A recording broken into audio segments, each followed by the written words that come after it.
Right, guys, welcome back to the Newstrength Way Podcast. We are in the gym today, new location for a shoot because we just ran our first marathon and we wanted to quickly jump in and share a few of our experiences, a few of the lessons that we learnt along the journey and get going from there. So, Nath, welcome back, and how's the body? Much better than it should be. So, very happy with how I pulled up, very happy that I actually got to complete it, and pumped. Yeah, very good, mate. Very good. It was a big weekend. Obviously, we went out. We organised the whole marathon as part of our team retreat. We set a milestone for the team to work towards in the months before it, and the team managed to get the job done. So the whole weekend was on the Newstrength card, which was quite nice. Yeah, well earned by the team The too, team by the way. enjoyed lots of good, delicious steaks. Yeah, and quality time. I think that was the biggest takeaway for me, was just the quality time we all got to spend together, which was excellent. So, all in all, 10 out of 10 trip, 10 out of 10 marathon experience, I'd say too. Couldn't have gone 0 out of 10 hill. Hill was.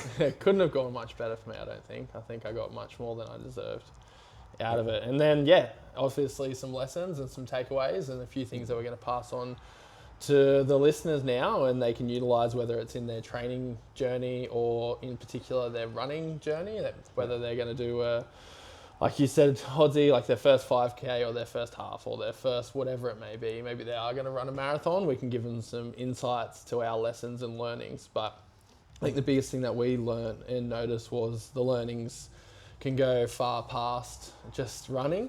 It was much more than that. And if anyone's seen that post that I'd done earlier, it was not so much about running. There was much more to that. Yeah, 100%. Yeah, I think the big thing, and ultimately we look at it like we've built a lot of the things that we do in Newstrength around the idea of having opportunities for people to train towards and then basically become an evolved version of themselves because of that opportunity from that day, whether that in the past has been the Newstrength Strongman Classic, it's been Strong Mile, it's been even just burgers, beers and deadlifts on a lower key scale for a lot of people there, and then the marathon represented one of those for us. And it's one of the things that we've tried to do ourselves over time, like remember that triathlon that we did up at Gloucester, the team triathlon? I was thinking about it actually on the way out west to Mudgee. Yeah, things like that where it's like, all right, cool, we're going to have to work towards this. We're going to have to put in some hard yards, and it's going to bring out something more out of ourselves, an experience that we don't know what that's going to be yet. And that's often the big thing, because you don't know what it's going to be, but it's going to come out at some point through that journey, whether that's in the training sessions or whether that's on the actual event day. So that's 100%. One of the big things that we really, really love doing. And I think it also just showcased for us how important that is, of us getting to do that together on the weekend. Like a couple of girls did the 10Ks together. Claire was going to drop down to the 10K, but then just went, screw it, I'm doing the half marathon anyway. Boss move. Yeah. We had Justin come along, jumped in, schooled us all in the marathon, as we expect. He was on a mission. Yeah, it was inspiring. And he was so not self-focused the whole time as well. Like, he was really brought everyone together. It was really positive.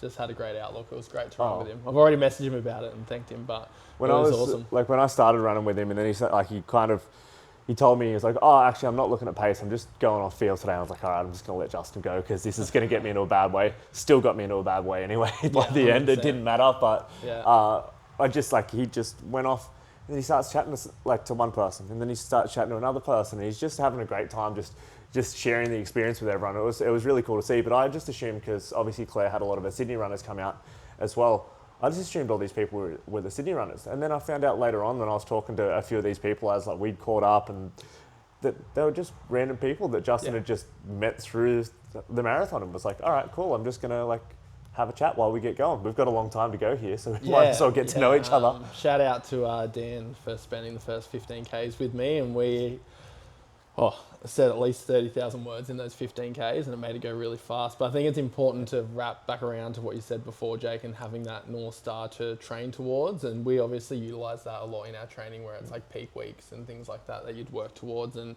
as we've matured, and training can't always just be that exact PB in the gym, we've gravitated more towards events alongside that. And I think what it does. Obviously, training for an outcome maps out a journey, and through that journey, you're going to face like highs and lows and overcome adversity, and that's what does a lot of the character development, and I guess it builds the belief as well. And that's why it's so important, and why it's not so much about the running. It has been the journey, and we've both had our ups and downs through this marathon journey.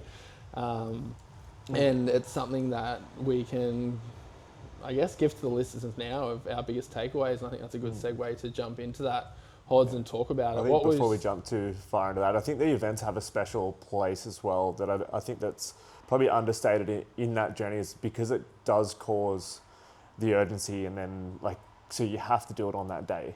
Like you can't go, if you're just trying to do it and like, oh, I'm going to try to beat my 2K time or whatever it is on the rower, and then you have a bad lead up, you can just go, oh no, I'm just going to push it back 4 weeks. Yeah. I'm just going to push it back 4 weeks. Like, there was weeks where I was like, I don't know whether I'm going to be able to finish this run or not, but the run's already there. It's there on that day, whether I like it or not. So I just had to get back onto the next run and just keep it. The run doesn't care how you feel, Jacob. But no, it's happening whether that you hill like it did or not care how I felt about it at all. No, that was rough. No, that's a really good take, Hods. I appreciate you stepping in and saying that too. It is. There's something about the rigidity there that makes you do things. Like, it makes shit happen. It's the same as assignment deadlines at school, where it's like, oh, it's got to be, it's due on this day, so you figure out how to get it done. Like, it's the same thing, that urgency, and that might be the first lesson. Is having 100%. A set date and having something that you can't push down or kick the can down the road, and having that urgency there. It'll make you do more than you realised you can. And I think that's where we talk about training, building belief and building character, and you overcoming adversity. Having something rigid as far as a date goes, I think can facilitate a lot. And I think, like, when we look at it, because we do talk a lot on the idea of like a sustainable long-term training journey, training for decades rather than weeks. But there has to be that balance too. And like, if you are looking towards this long-term view of it, you still need to have pieces that give you buy-in right now, that give you the urgency right now, give you the desire to push for it right now. And I think that's what the events can be a really good thing for, or these opportunities where you are going to push the envelope in your training and try to nudge your way along. So I think that's a really valuable thing within that there, is then being able to sort of pull back, even though your long-term vision is what we're going towards, how do we create little sprints along the way? I did hear you shared it with me yesterday, Sharan Shivats's podcast. And then it was really valuable. Like, it's like people say life's not a sprint, but then it's a marathon, but then it's also not a marathon. It's not a sprint. It's a series of sprints together. I resonated with that so much. And I think, obviously you did too, because we were both frothing over it, but it puts things into perspective. I think it's like-minded people where you'd probably cop it as well, Hods, in periods and seasons in your life where you're really dialed into something. They're like, oh, don't forget to, like, I don't know, whether it's like balance or look at this. And I think it puts it in its place, and it shows where this balance comes from with the people that are getting stuff done and achieving things. Like, life will consist of a lot of sprints, and in those sprints they may feel all consuming, but there is a start and end date to that. And and I think it sprints with the purpose that there's more sprints coming. Like, there is a marathon of sprints coming up. Like, I think that's a big piece there, and I think that's when we look at the training, it's not just I'm going to push for 6 weeks to have abs for summer and then forget about it. It's okay, I might it's a very reasonable goal if you want that to be the goal there, if that's in alignment with where you're going. Weight loss is a really good example too, because weight loss isn't meant to be sustainable. Like, you're meant to lose weight and stop losing weight. Like, it's not this thing that's forever going. Like, if you're doing it effectively, like the weight you want to maintain, or the feeling or whatever it is you're actually using weight loss for, that's what should be sustained. But the process should not.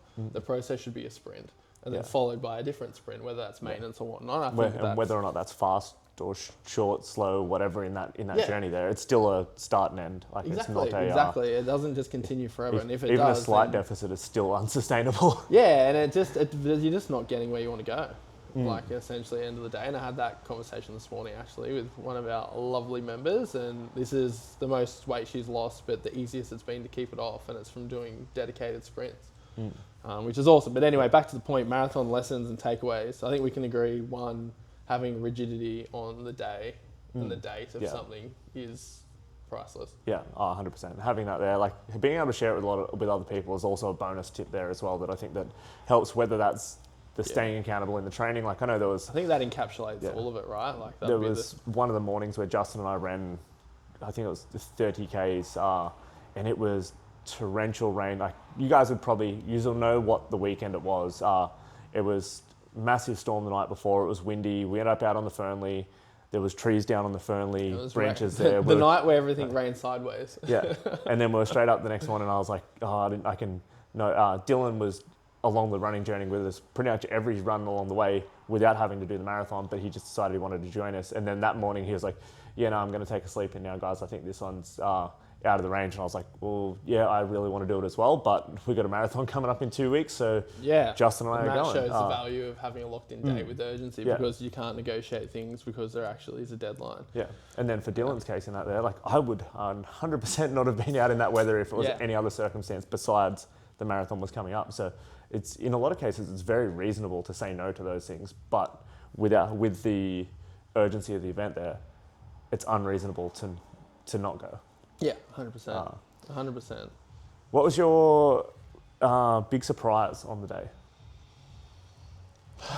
Mate, 34 Ks to 40 would have to be... There was a lot. Like, there was a lot of things that come up, but the biggest thing that blindsided me was that stretch. And everyone said it would be 30 Ks, so I strategically FaceTimed the kids at 29 and a half. Yeah. Was having a chat to them, and I knew it was about to get pretty rough. But then I felt I had like this second wind at 30 to 31. Where I was like, when Sambo turned up? Just after that, actually, where you went into a pit of death, and then I was like, I'm feeling pretty good. And then I looked at my watch, and I'd done some reverse engineering. And I was like, if I can hold X pace, which it was 5:35, for the rest, it was like, oh, I'll go sub 4 hours. And then at that time, I was like, I'm just going to run by feel, and I was sitting at 5:25.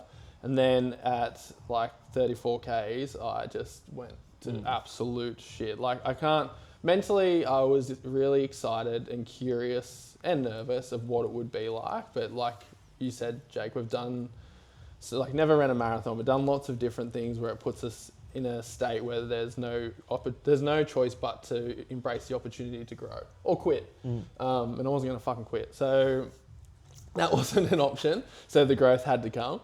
And there was definitely that aspect, and to refer back to that post I done, and that was me sitting down it took a while, like 2 hours, trying to reflect upon that.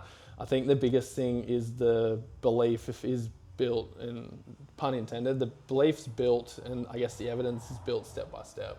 And that's what really got me through that period. It wasn't necessarily I have to do the next 6 Ks. It was like, can I just push another step out? And every time the answer was yes. Like, was it easy? No, definitely not. But I think it was just simplifying it into that next step. And then if you zoom out, it obviously equals thousands of steps, and it equals little pieces of belief. Very many thousands. What was it? 40-something thousand on the steps, I think it was that day. So that was my biggest takeaway from the marathon itself. But then it was like the whole thing, like having Justin there was a really big deal, in yourself, and then the team at the end. Like I knew it would be nice to see them at the end. Like I was always happy to have everyone there, but that actually impacted me much more than I assumed it would. Which was really, really cool. But from the marathon itself, my biggest takeaway was that 34 to 40K stretch, and then just getting through the next step on purpose and by choice. It was like I had that decision in front of me, like I could take that next step or I could not. And like I said, I don't like quitting very much at all. So the next step was the option, but it was just little bite-sized choices and decisions that accumulate into big outcomes. And for us, it was finishing. Yeah, 100%. Like I think there was that stage right around that 30K mark or just after that, where Sambo jumped out of the car and decided to run along with us, and that was where like my body just fell off a cliff. Prior to that point, I was like, I'm good, I'm feeling good, this is gonna keep tracking along. I knew like we just crossed the 30K mark, I checked the time, I was like, I'm still tracking along for sub 4, everything's feeling good, and then the cramps just hit me immediately after that point, and my hips were cramping going, like if I lift my leg up, the hip would cramp. If I pushed out and strode out more, my hamstring would cramp. And that just was, I was just stuck where I basically had the range of motion of like an 80-year-old. And I was just trying to do what I could. And I was like, all right, if I just walk it out for 200 meters and like, then it might come back. It did not come back. It didn't come back. And there was, like at that point there, it very quickly changed from, it was like, oh, all right, cool, you're on track for the goal time sort of thing that we'd set out unrealistically, and there's a stretch, but we'd set that there, and it very quickly went to, okay, it's now, you're going to go into some deep, dark places, and you just got to keep on going, and you're just going to get to the finish line, and that's all that matters, and whatever time it is, it doesn't matter. And that was an interesting challenge. The big piece I found... Yeah, I agree, man. It was when it was like mentally you still wanted it, but physically it was like, this isn't happening. There was a few things that ran through my head. Like one, like you could see the town by that point, but you weren't running in the same direction of where the town was. It was the town is over there, but the road's going that way. I Shit. vividly remember that moment too. And then I was like, am I going the wrong fucking way? Because by that time it had spaced out so much. Like there was big gaps in between everyone. Yeah, so that was quite funny, everything where it's like, but then kind of the two lines that I kept on repeating to myself to get through it was, one, I'm curious you're about choosing this. to do this shit. Yeah. Like you chose this. Like, so no matter how much suffering, no matter how much everything hurt, it's like, I chose to be here. Yeah. I chose to do this, and that means that I can choose to do what's next. And that was always just, well, I want to finish now. I want to finish now. Yeah. Like through the front end, it was like, that give you a sense of control over the variables. This hill that's in front of me, like I chose to do this. I know the hill's here. Like we're gonna just get up it. It doesn't matter how hard it is. And then the back end of it there, like there was that, and then I'm trying to run my head around. I'm just trying to go through all the moments. I had a few one-liners. Like I had the you didn't come this far just to get this far. But I don't know what the fuck it is. I reckon it's my mum, hey, I really do. There's like, in my young sporting days, my go-to is like, come on, Nate. And that's it. There's nothing else. Like, come on, Nate. Come on, Nate. And I've tried to like look into what that is. And if I'm really in like a point, like it isn't negative or positive. It's just like, come on, like let's do this. This is what we're here to do. Yeah. Come on. And that played the most. I think that was the most organic one for me. That just kept popping up. And the other ones I was trying to use as motivation, but that one was just steady. So shout out to Nanny Karen. Yeah, that was the other one's the only way out's through.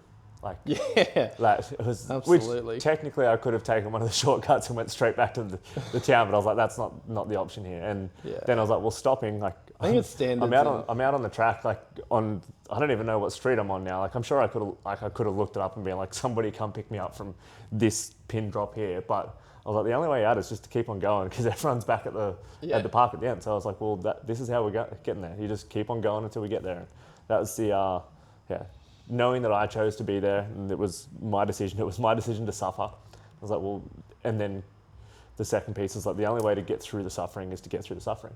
Like the end, there was a finish line. We got to the finish line, and I think I didn't talk to anyone for about 10 minutes at the very least. Can we just roll some B-roll clip of you just not making eye contact with anyone as you run past there is that, the cheering crowd? Yeah, Jacob. You're just like, but we got to coming to that bridge there. Like I was in that world of hurt where I was pretty much at like 100-meter run, 100-meter walk for that back end section, and then I got to the bridge, and Sambo spotted me from the other side of the bridge, and Sambo just yelled out, and I was like, all right, well, as soon as I touch the bridge, it's running, and I'm not stopping until I get to the finish line. And every step was cramping, that I was fighting cramps. I was like, I can't look at anyone else. And that was the point. Like if you turned slightly, your hip cramped up, like because your body just twisted, so it cramped again. And I was like, if I just stay over on my track here and I just stay inside of my little blinders, I can get through this, and I'll just get through the end, and then I'll see everyone after that. And I don't know who it was at the time, but one of the girls was like, why is he over on the other side? Come over this side. And I was like, no, I'm on my own little world here, and I'm just going to get this done, and afterwards I'll acknowledge everyone there, because I just need to keep on going and not have my legs just cramp and lock up. Yeah. So it was interesting. There was definitely some challenges there. Any other big thoughts with it, Nath? Any? I think if you're going to do cool things, just do it with cool people. is a big one as well, and that's obviously we touched on that before. I think early on that was one of the thoughts on like the old saying, like, if you want to go far, fast, go alone. If you want to go far, go together. And I was like, this is a far. we were going far. We went very, very far. I actually, when we were on our way home, I had the map up, and I was trying to get to see where the point of how far out of the town, like in the car it was, to then be like, oh yeah, that's where the turnaround point was up there. It was a long way. Yeah, heaps far. Heaps far. I have to jump in with Claire so we can get this transition happening. But for me, main 3 takeaways would be, so prep-wise, like a prep helps, but a prep's not going to be perfect. So having something locked in is going to help you commit. I think that was a big one. Like, our preps were far from perfect, but we still got there and got it done on the day. And I think in the centerpiece of actual going through it, it's back to that decision, like, the next step's a choice regardless of the circumstance that you're in. And I think that's really cool and symbolic of just developing strength in general, whether that's physical in a gym or elsewhere. Yeah. It's like, what's my next step and where's that taking me? And obviously metaphorically we can talk about marathon as the end point and you have the finish line that you're getting to, but you can use that language for anything and have that goal that you're trying to achieve as that end point. It's I do feel like that has been like quite a nice little piece of the endurance world, as opposed to, say, strongman when I was in there. It's like, you do get to the point in strongman, and Bev probably knows this better than anyone else, is like, there's a weight that you just can't do. Like, there's going to be a day where it's like, you're just standing there looking at that thing being like, oh, I've tried and I can't do it, versus the marathon, you've nearly always got another step. Like, you've got the option to, as I said before, is like the only way out is through. Like, in some of the other strength sports and so on, like, sometimes you just get stuck and you're just there and you're like, well, I can't actually, like, I physically can't lift this. I've done all the prep, I've done all the pieces, and it's just not going anywhere today.